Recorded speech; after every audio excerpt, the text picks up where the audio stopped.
నమస్తే. మన రాష్ట్ర ముఖ్యమంత్రి రేవంత్ రెడ్డి ఈ మధ్యకాలంలో ఆయన చేసిన కామెంట్లు ప్రధానంగా అది తెలుగుదేశం అధినేత, తెలుగుదేశం పార్టీ వ్యవస్థాపక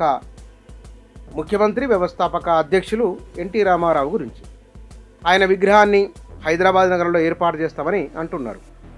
వారికి భారతరత్న ఇవ్వాలని కేంద్ర ప్రభుత్వం డిమాండ్ కూడా చేయడం, ఆయనకు భారతరత్న ఇవ్వడం, బీసీల విషయంలో బీసీ పక్షపాతిగా ఎన్టీ రామారావు తీసుకొచ్చిన సంస్కరణలు ఎవరు కాదనలేనివి.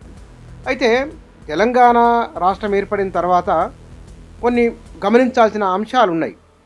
ఉదాహరణకు 1980ల తర్వాత వచ్చిన అసెంబ్లీ ఎన్నికల్లో తెలంగాణ వాదం లేనే లేదు అని రుజువు చేసేందుకోసమై నాడు ముఖ్యమంత్రిగా ఉన్న లేదా నాడు ప్రధాన రాజకీయ నాయకునిగా ఉన్న ఎన్టీ రామారావు తీవ్ర ప్రయత్నం చేశారనేది ఆనాడున్న వారు చెప్తున్న మాట. అందులో హిమాయత్ నగర్ ఉప ఎన్నికలో సీమాంధ్ర ప్రాంతానికి సంబంధించిన వారిని అక్కడ ఎమ్మెల్యేగా అభ్యర్థిగా బరిలోకి దించడం అయితే, రెండోది కల్వకుర్తిలో తాను పోటీ చేస్తూ అక్కడ మాట అన్నారు వారు. తెలంగాణలో మొత్తం ఆనాడున్న ఆంధ్రప్రదేశ్లో చెప్పులు నిలబెట్టిన ప్రజలు ఓట్లేస్తారు ఆయన చేసిన వ్యాఖ్య. దీన్ని అప్పుడు తెలంగాణ సమాజం చాలా సీరియస్గా తీసుకున్నది. ఆనాడు ఉన్నవారు అంటే ఓటర్ల పట్ల లేదా తెలంగాణ వాదం పట్ల ఎందుకు చిన్న చూపు అనే ఒక ఆవేదన చాలామందిలో కలిగింది. కాబట్టి ఆ మేరకు ఆయన అక్కడ కల్వకుర్తిలో ఆయన ఓడిపోతే ఆయన పైన చిత్రంజన్ దాస్ కాంగ్రెస్ పార్టీ ఎమ్మెల్యే అక్కడ గెలుపొందారు. ఇది ఒక చరిత్ర. హిమాయత్ నగర్ ఉప ఎన్నికలో తెలుగుదేశం పార్టీ బరిలోకి దింపిన అభ్యర్థి ఓటమి పాలు కాక తప్పలేదు. అంటే తెలంగాణ ప్రజలు తమ ఆకాంక్షలకు సంబంధించిన భావోద్వేగాలకు సంబంధించిన అంశం తెర మీదకి బలంగా వచ్చినప్పుడు దానికి తగిన రీతిలో సమాధానం చెప్తున్నారు. ఎంత దూరం అవసరం లేదు. అంటే 2009 అసెంబ్లీ ఎన్నికల సందర్భంగా మహాకూటమి, ఆ మహాకూటమితో పొత్తులో ఉన్నది టీఆర్ఎస్. ఆ టీఆర్ఎస్ కూడా ఎన్నికల్లో ఓటమి పాలు కాక తప్పలేదు. అంతకు పూర్వం వచ్చిన సీట్ల కంటే కూడా గణనీయంగా సీట్లు తగ్గినాయి. అంటే దీని అర్థం ఏమిటి? తెలుగుదేశం పార్టీ ఒక ప్రాంతీయ పార్టీగా ఉన్నది. తెలుగుదేశం పార్టీ తెలంగాణ విషయంలో ఏ వైఖరి తీసుకొని ఉన్నదో తెలుసు. 2009 ప్రకటన తర్వాత చంద్రబాబు నాయుడు 2 కళ్ళ సిద్ధాంతం గురించి మాట్లాడడం, శ్రీకృష్ణ కమిటీకి లేఖ ఇచ్చి ఆ తర్వాత అఖిలపక్ష సమావేశం తర్వాత దానికి భిన్నంగా వ్యవహరించడం, ఇవన్నీ తెలంగాణ సమాజం గమనంలోనే ఉన్నాయి. మరొక అంశం, రేవంత్ రెడ్డి 2023 అసెంబ్లీ ఎన్నికల ప్రచారంలో అంతకు ముందు కూడా ఆ పార్టీ నిర్వహించిన సభలు సమావేశాల్లో ఏనాడు జై తెలంగాణ దాఖలాలు కనబడలేదు. ఒకవేళ కనబడినా అది 1-2 ఉంటే కనుక మినహాయింపు కావచ్చునో ఏమో. ఆనాడున్న పాత్ర ఏమిటి రేవంత్ రెడ్డి? ఇవాళ ముఖ్యమంత్రి అయిన తర్వాత కేసీఆర్ లేదా ఆ ప్రభుత్వంలోని కొందరి వ్యవహార శైలిలో లేదా 10 ఏళ్ళు ఉన్న కారణంగా ఆ ప్రభుత్వం కాదు మరో ప్రభుత్వాన్ని తీసుకొద్దామనే ఉద్దేశంతోనో లేదా ప్రజలకు అందుబాటులో లేరు అనే ఒక భావన రావడమో, ప్రజల ఆకాంక్ష చాలా మటుకు నెరవేర్చినప్పటికీ ఇంకా నెరవేర్చవలసినవి చాలా ఉన్నాయి, ఈ విషయంలో ఇక్కడ మార్పు వస్తే బాగుండనే భావన ప్రజల్లో ఉన్న కారణంగానో, ఆ భావనను కేసీఆర్ గుర్తించకపోవడం వల్లనో బీఆర్ఎస్ ఓటమి పాలైంది. కేసీఆర్ కూడా ఒక నియోజకవర్గంలో ఓటమి పాలు కావాల్సి వచ్చింది. అంటే తెలంగాణ సెంటిమెంటుకు ఎవరన్నా అవునన్నా కాదన్నా సరే అది కేసీఆరే తెలంగాణ సెంటిమెంటుకు లేదా తెలంగాణ ఆకాంక్షలకు ఆయన ఒక కేర్ ఆఫ్ అడ్రస్గా కనబడతారు. అది వాస్తవం కూడా. రాజకీయ పార్టీలలో ఇవ్వన్న వర్ధమాన రాజకీయాలలో ఎవరంటే కనుక తప్పకుండా ఆయన వైపే చూపిస్తారు.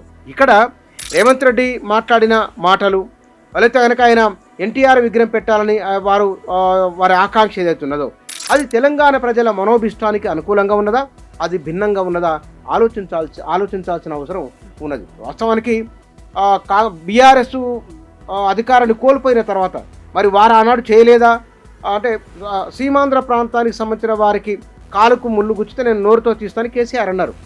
ప్రభుత్వంలో ఉన్న కాలంలో వారు తీసుకున్న కొన్ని చర్యలు తెలంగాణ ప్రజలకు బహుశా నచ్చినట్లు లేదు.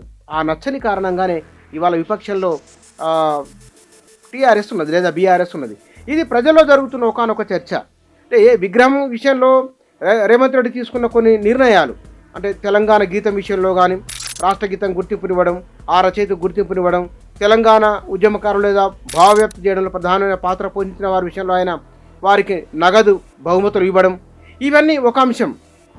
రెండవది కొద్దిమంది ఐకానిక్గా ఉన్న వారిని మరోసారి హైదరాబాద్ నగరంలో వారి విగ్రహాలు పెడతామని చెప్పడం వెనుక అసలు ఉద్దేశం ఏమిటి?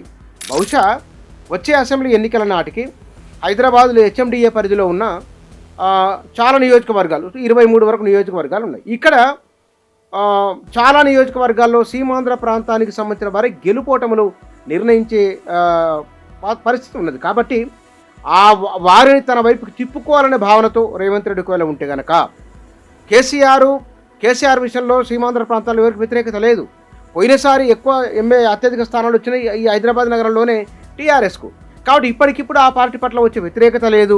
రేవంత్ రెడ్డి ఒకవేళ సీమాంధ్ర ప్రాంత ప్రజలకు, ఎందుకంటే కాంగ్రెస్కి ఇక్కడ తక్కువ వచ్చినాయి కాబట్టి ఆ ప్రయత్నం చేసినా సరే వాళ్ళు టీఆర్ఎస్ను కాదని ఇటువైపు వస్తారనే గ్యారంటీ అంతకన్నా లేదు. ఒకవేళ టీఆర్ఎస్ వ్యతిరేకిస్తే కనుక ఇటువైపు వస్తారేమనుకుంటే టీఆర్ఎస్ వ్యతిరేకించే వాతావరణం అంతకన్నా లేదు. ఇక్కడ బెరిసి అర్థమవుతున్న విషయం ఏంటంటే మెజారిటీ తెలంగాణ ప్రజలు, గ్రామీణ తెలంగాణ ఏం భావిస్తున్నది, లేదా తెలంగాణ మధ్యతరగతి ఆలోచన ఏ విధంగా ఉన్నది, ఇవి గమనంలో తీసుకోవాల్సిన విషయాలు. కాబట్టి ఎవరి విగ్రహాన్ని పెట్టాలనుకుంటున్నారు, ఏ విగ్రహం వెనుక ఎవరి ప్రయోజనం ఉన్నది, ఇవన్నీ తెలంగాణ సమాజం ఎప్పటికప్పుడు గమనిస్తూ ఉంటుంది. ఈ విషయాన్ని గత అనుభవం రీత్యా తీసుకున్నా సరే కేసీఆర్ విషయంలో ఏం జరిగిందో రేవంత్ రెడ్డి కనుక తాను తెలంగాణ ప్రజల మనోభిష్టానికి కాస్త భిన్నంగా ఉన్నా సరే, భిన్నమైన వైఖరి తీసుకున్నా సరే, అలాంటి ఆచరణ కనిపించినా సరే ఆ మేరకు ఆ ఫలితం తప్పకుండా వారికి వచ్చే సూచన లేకపోలేదు. కాబట్టి తెలంగాణ ప్రజలకు గుర్తించాల్సిన ప్రధానమైన విషయం 10 ఏళ్ల కాలంలో అంటే ఒక 60 ఏళ్ళ సుదీర్ఘ పోరాటం తర్వాత తెలంగాణ రాష్ట్రం ఏర్పడింది. ఈ తెలంగాణ రాష్ట్రం ఏర్పడిన తర్వాత మధ్యతరగతి వర్గం కానీ, మేధావి వర్గం కానీ, తెలంగాణ ఉద్యమకారులు కానీ స్తబ్దతగా ఉన్నారు, మౌనంగా ఉన్నారు. కారణం ఏమిటి? మనం ఇన్నాళ్ళు కొట్లాడి తెచ్చుకున్న తెలంగాణ స్వయం పాలన వచ్చింది కాబట్టి ఇప్పటికిప్పుడే వ్యతిరేకత ఎందుకు, ఇప్పటికిప్పుడే దాన్ని మాట్లాడేందుకు అనే భావన చాలామందిలో ఉన్నది.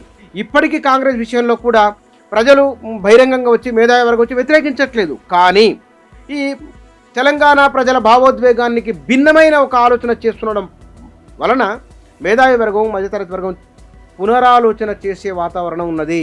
అంటే తెలంగాణ ప్రజల ఆకాంక్షను గుర్తించాలి, తెలంగాణ ప్రజల మనోభావాలను గుర్తించాలి. వీటికి భిన్నంగా వెళితే కనుక ఫలితాలు ఎట్లుంటాయో గత చరిత్ర చూపిస్తూనే ఉన్నది.